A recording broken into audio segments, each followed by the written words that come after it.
Anything we want to mention before we kick off? I don't think so. I think it was basically just the giveaway. So yeah, if you're new to us, what we do is a recap before we dive into the discussion of every episode. And we actually cut that recap out of the podcast and rehost that separately on YouTube for your viewing convenience. So if you happen to find yourself on that recap video right now and you'd like to see our full episode discussing theory crafting, crying, you can find the link down below. But yeah, without further ado, I guess we can jump into this recap of episode 34 of Critical Role. You think I would learn by now to like have the title in front of me? It's called What Dreams May Come. Oh, which was a surprisingly optimistic movie with Robin Williams. I mean, I say optimistic. Spoilers, his whole family dies. But it's in the first like 30 minutes. Optimistic ending, and this was not a very optimistic episode. So it threw me a little bit. But yeah, episode 34 of Campaign 3, What Dreams May Come. And the episode picks up where we left off. It was this swirling red storm that turned white as Imogen was sort of going Super Saiyan, is kind of how I envisioned it.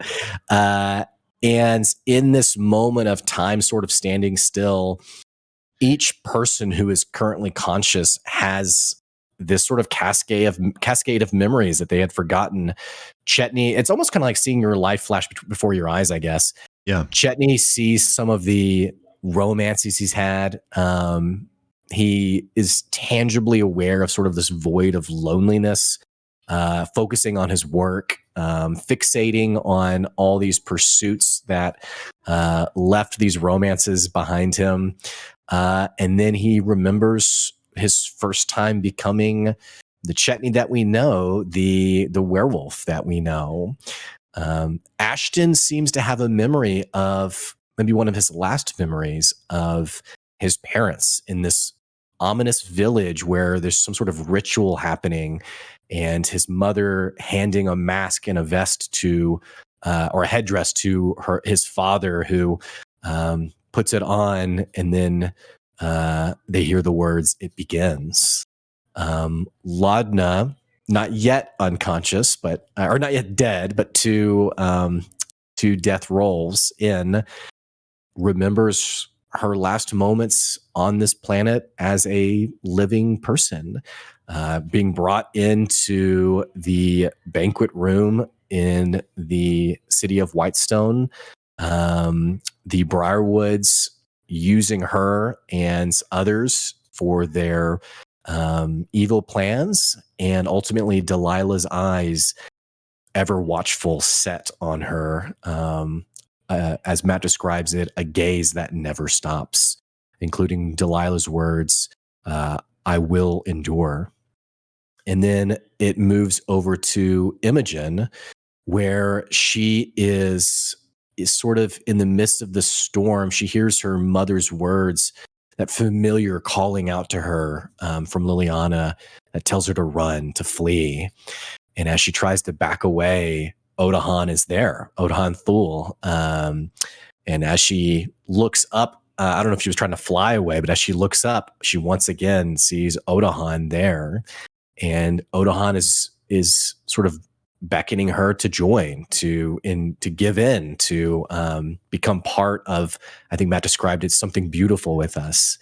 And Imogen just unleashes this blast that streaks Odahan away out of the storm, and darkness follows, and then the storm subsides as bricks from the now destroyed topple buildings fall all around her. So we come back to the party all together. We have Fern dead, Orem dead. It's the top of the initiative round. Laudna has to roll to determine if she passes her third death save, or if she fails and ultimately dies. She rolls, and she rolls a natural 1. And so Laudna dies. Marisha describes to Matt that she sees all the strong women in her life before finally setting on the image of Delilah. who embraces her from behind and says, "Worry not, death is but a waiting game." And Laudna releases one last breath as she passes on. It moves on to FCG, who's kind of like, okay, I have a Revivify spell. Decides to go over to Fern, knowing that Fern probably has Revivify as well. Cast Revivify on Fern. And then we transfer over to Fern, sort of having this afterlife experience where it's almost like a tunnel of light, and she hears FCG sort of calling her back. And Matt does mention that she is tempted to look in a direction towards something, but instead opts to return to the party, and she returns back to life. Chetney is also sort of trying to figure out, like, what do we do? What happened?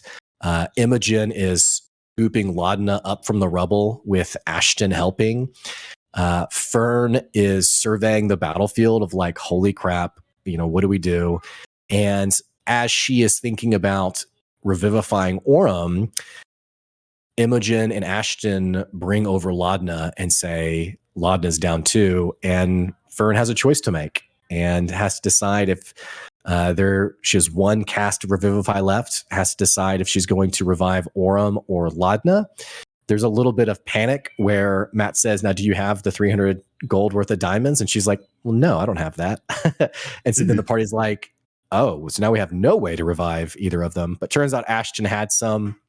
And ultimately, they have to choose, and they do a flip of a coin, the Changebringer coin that was given to FCG by Joe, Imahara Joe, and Fern, Ashley Johnson off camera flips the coin and ultimately chooses Orem, who in the afterlife sees his husband Will, and Will says, "You're not done." And Orem says, I wish I could stay before returning back to the world of the living. And in those moments that follow, they realize that they have no way to revive Laudna. And they all sort of have this painful realization that they've run out of options. But they know they must return back to Imahara Joe's to kind of get out of the chaos of where they are. They can hear the Paragon's call kind of gathering like their sense of structure back after this big sandstorm and this attack. There's a couple of things that happen. I mean, Ashton asks Imogen to reach out to Gianna Hexam to see if there's any way she can help. Ashton also asks Armand Tresci in the hole if he can help, and he's like, no. And then interestingly enough, Imogen even sends a message to Delilah asking her to do something, which Delilah says, I can't. I'd ask you to do the same thing. If you can help, you should. And with that said, the party heads over to Imahara Joe's, and then we move on to our break. So, good job. On to you, man. Yeah. So part 2, we pick up and FCG asks Fern for his Changebringer coin back, and she does not give it to him. So the party makes their way to Joe's, and it's still kind of boarded up because of the storm. But they knock and are let in.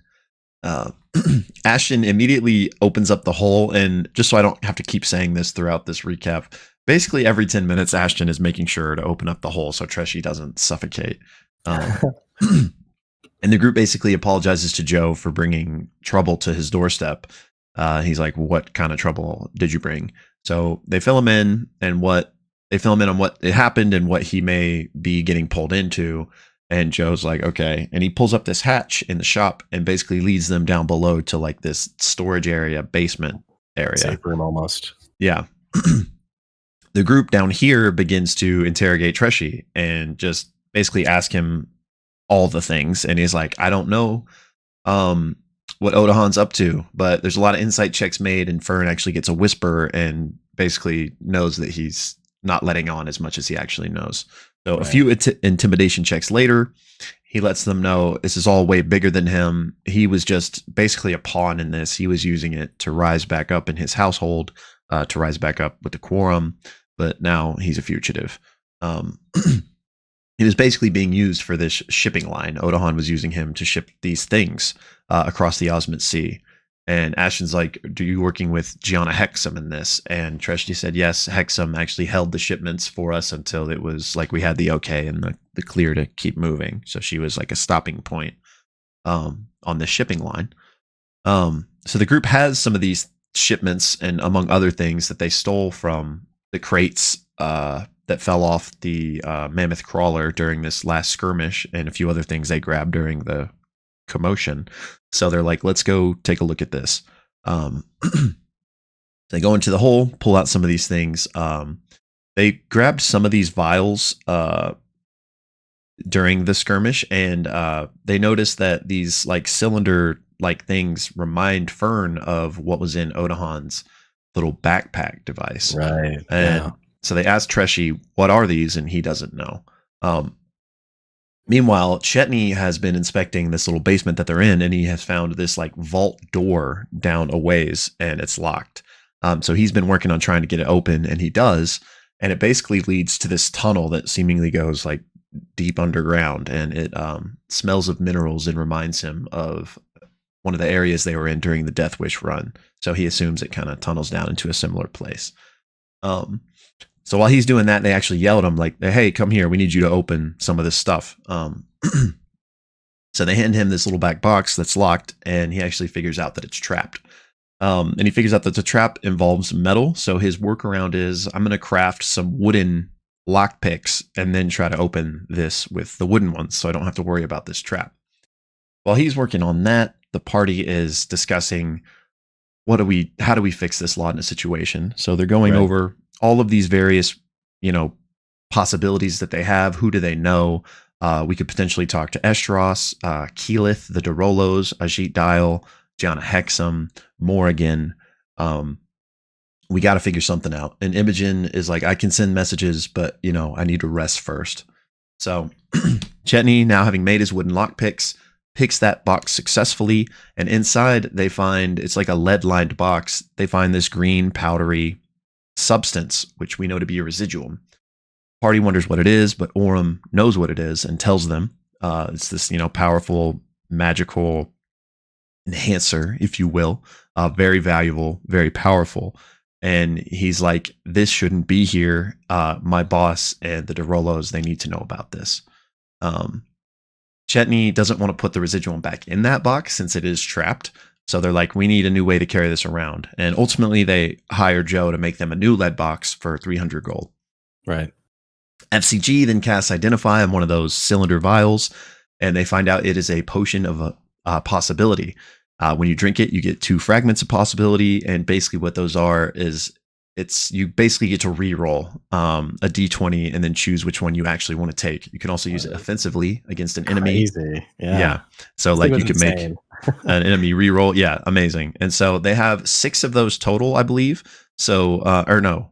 Well, yeah, because there was another box that had the same stuff in it. So they open up another crate and there's more.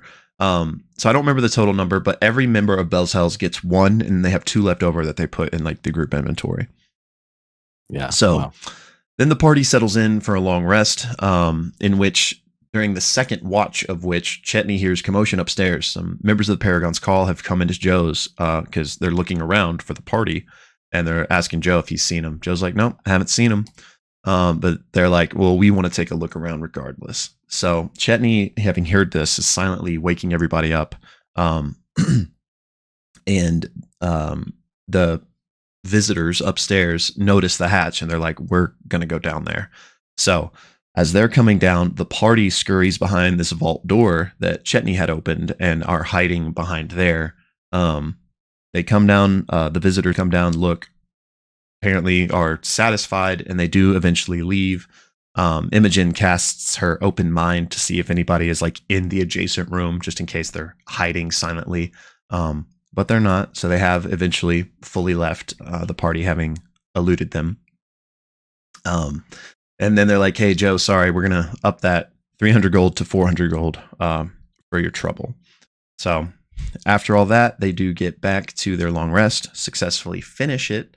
Notably, Imogen doesn't have any dreams, not of the storm, nor of Laudna walking into the storm, similarly to how she had when Bertrand passed and the twins passed. But Matt lets her know that in the morning she feels this lingering buzz and tells her to check her feats as he has added to them.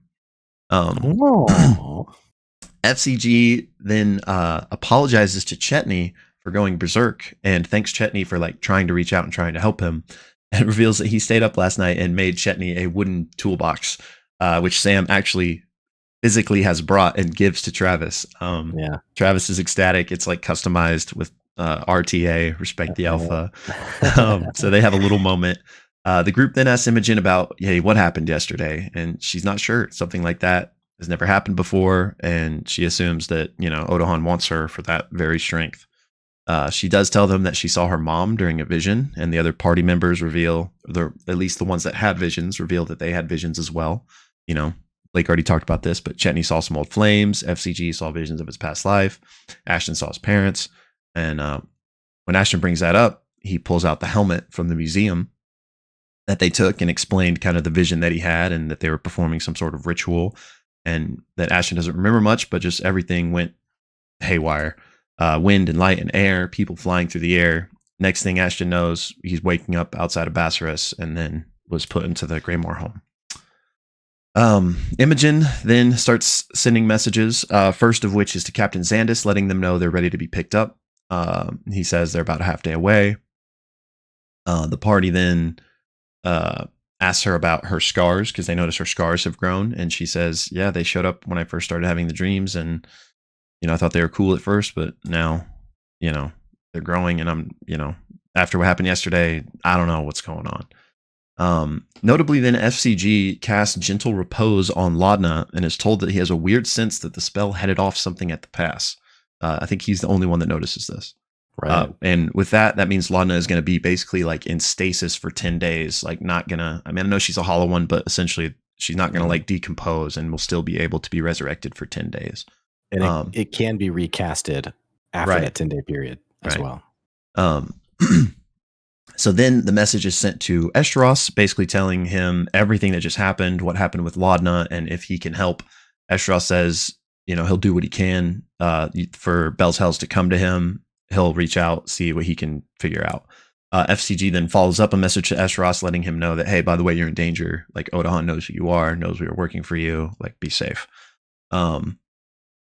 After all those messages are sent, the party goes up, settles up with Joe, gets their new residuum box, puts a residuum in it, and they head off toward Bassaris. As they're making their way, they can see the skyship in the distance approaching and make their way to it. There are some crawler bikes headed out to the ship as well, because this is not a normal occurrence, and the party is wanted people. So they're basically racing, kind of trying to reach the airship before these crawlers do. The airship drops out these rope ladders.